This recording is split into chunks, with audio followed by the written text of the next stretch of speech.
Algae in global warming. Algae कैसे global warming को control कर सकता है, इसके बारे में हम इसमें देखेंगे। एल्गी जो है ये ग्लोबल वार्मिंग को कंट्रोल कर सकता है, यानी कम कर सकता है। कैसे? ग्लोबल वार्मिंग क्या होता है? कुछ गैसों के कारण विश्व के तापमान में जो वृद्धि हो रही है, ये कहलाता है ग्लोबल वार्मिंग। ठीक है, विश्व का तापमान लगातार बढ़ रहा है, क्यों? कुछ गैसों के कारण। ठीक है, तो इसे कहते हैं ग्लोबल वार्मिंग।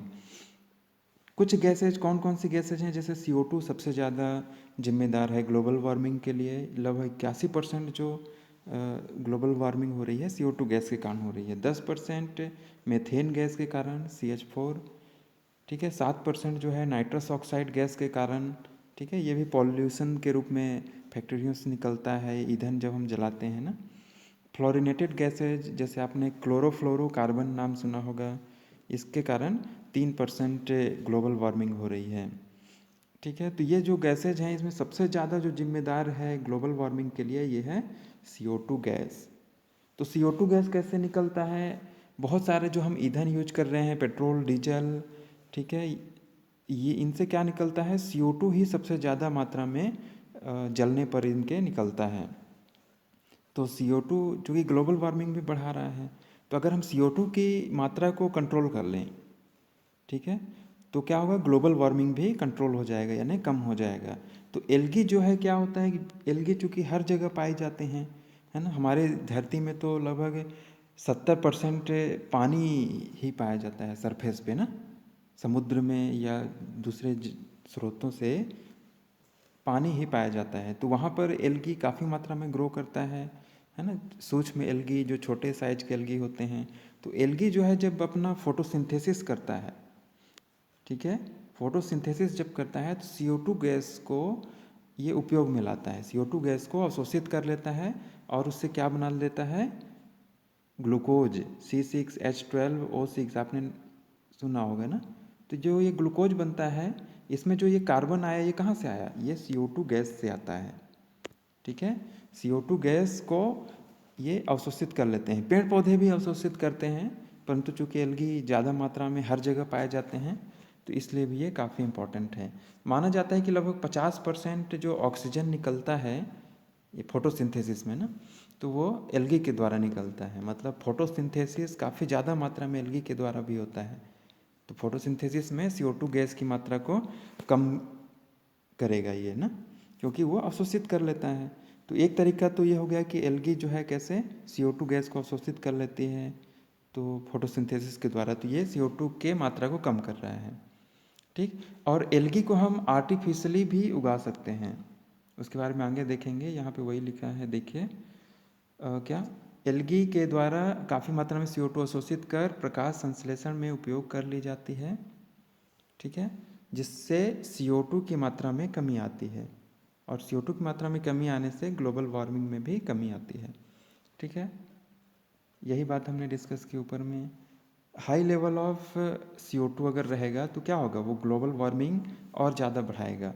और इसी को अगर कैप्चर्ड बाय एल्गी, यानी CO2 को अवशोषित कर लिया गया फॉर फोटोसिंथेसिस के लिए ना, तो क्या होगा? CO2 की मात्रा कंट्रोल होगी, तो क्या होगा? लेस ग्लोबल वार्मिंग होगी।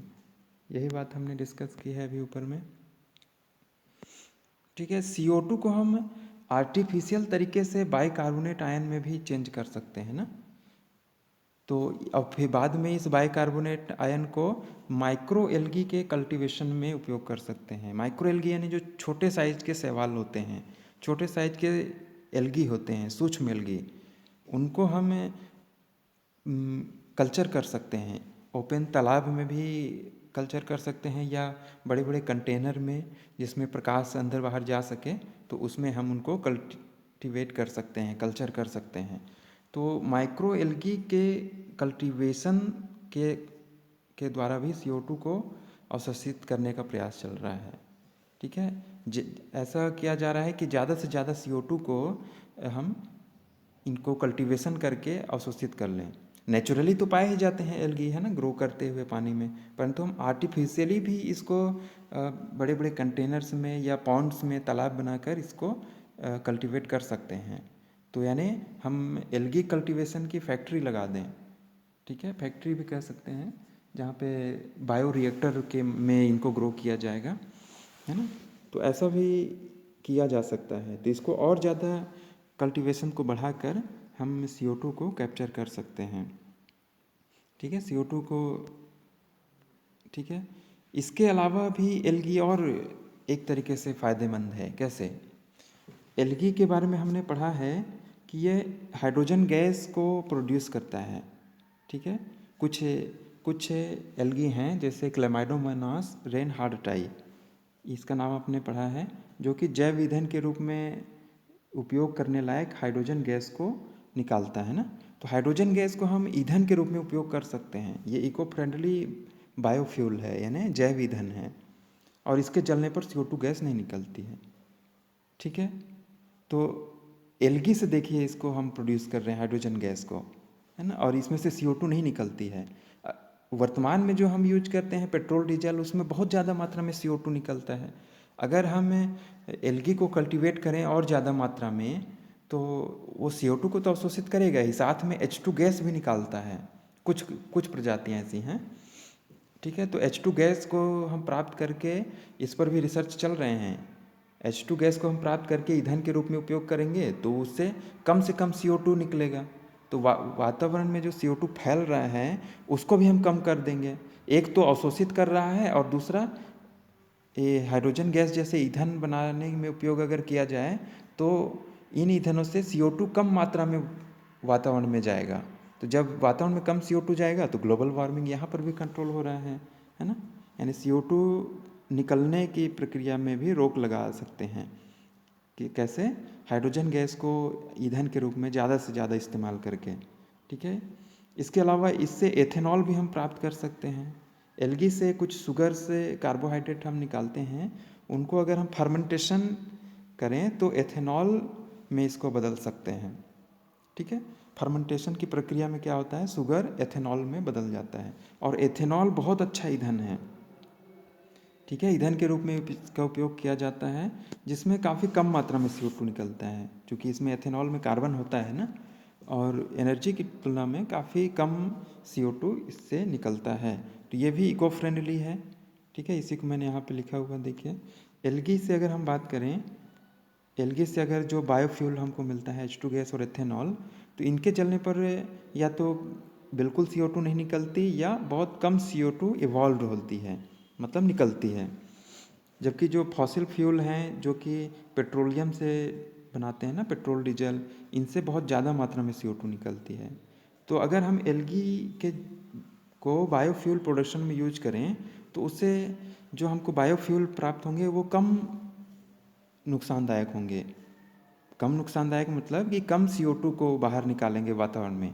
इससे फ़ायदा ये होगा कि CO2 की मात्रा को नियंत्रित करने में भी फ़ायदा होगी। तो ये दो तरीके से एल्गी जो हैं कार्बन डाइऑक्साइड गैस को नियंत्रित कर सकते हैं, अर्थात ग्लोबल वार्मिंग को नियंत्रित कर सकते हैं ना। पहला, फोटोसिंथेसिस के द्वारा वो अवशोषित कर लेंगे फोटोसिंथेसिस में, और दूसरा वो जैव ईंधन जो हैं इनके बनने में उपयोग होंगे, तो क्या होगा कि वो कम से कम CO2 गैस को वातावरण में रिलीज करेंगे। अगर हमारी गाड़ियाँ हाइड्रोजन गैस से चलें, है ना, तो क्या होगा, उसमें से कार्बन डाइऑक्साइड गैस नहीं निकलेगी। ठीक है, जो उसका धुआं निकलेगा उसमें कार्बन डाइऑक्साइड गैस नहीं होगी। तो इस तरीके से हम कार्बन डाइऑक्साइड के निकलने को भी वातावरण में नियंत्रित करने में एल्गी की भूमिका हो सकती है ना।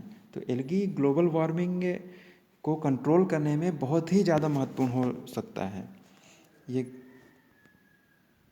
ठीक है, इसीलिए इस पर बहुत ज़्यादा प्रयास चल रहा है कि इससे जैव ईंधन तैयार किए जाएं, एथेनॉल जैसे, हाइड्रोजन गैस जैसे ना। और इसके अलावा एल्गी से हम बायोडीजल भी बना सकते हैं। हालांकि बायोडीजल से CO2 तो निकलता ही है, परंतु बायोडीजल बनाने के लिए जब हम एल्गी को ग्रो करेंगे तो एल्गी क्या करेगा, फोटोसिंथेसिस करेगा, और फोटोसिंथेसिस में वो कार्बन डाइऑक्साइड गैस को खींचेगा। तो इसको हम ज़्यादा से ज़्यादा कल्टीवेशन करेंगे तो CO2 को अवशोषित करके कम करने में मदद मिलेगी।